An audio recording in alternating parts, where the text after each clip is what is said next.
আপনি লিখেছেন, জুমার দিন জুমা মুবারক বলার বিধান কি?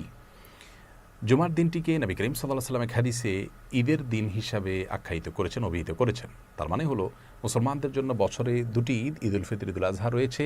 এর পাশাপাশি সপ্তাহেও একটি ঈদের দিন রয়েছে। সেই সাপ্তাহিক ঈদের দিনটি হলো জুমার দিন বা শুক্রবারের দিন।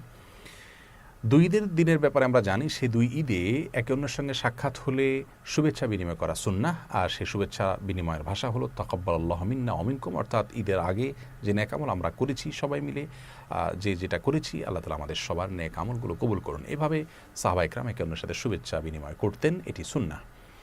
কিন্তু সাপ্তাহিক ঈদ যেটিকে আমরা বলছি হাদিসের আলোকে, অর্থাৎ জুমার দিন, এই জুমার দিন উপলক্ষে সাহাবায়ে কেরাম একে অন্যের সাথে কোনো শুভেচ্ছা বিনিময় করতেন বলে বিশুদ্ধ কোনো হাদিস পাওয়া যায় না, এবং নবী করিম সাল্লাল্লাহু আলাইহি ওয়াসাল্লাম থেকেও কোনো নির্দেশনা বিষয়ে বর্ণিত হয়নি।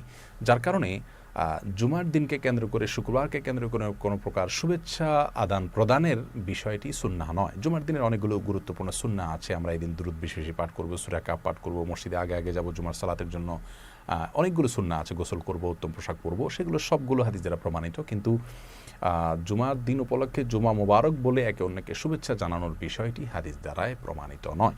যার কারণে এটিকে আমরা যদি সিস্টেম বানিয়ে ফেলি এবং এটিকে ঈদের দিনের মতো শুভেচ্ছা আদান প্রদানের আমল হিসাবে আমরা ধার্য করে ফেলি, তাহলে এটি বিদআতের দিকে চলে যেতে পারে।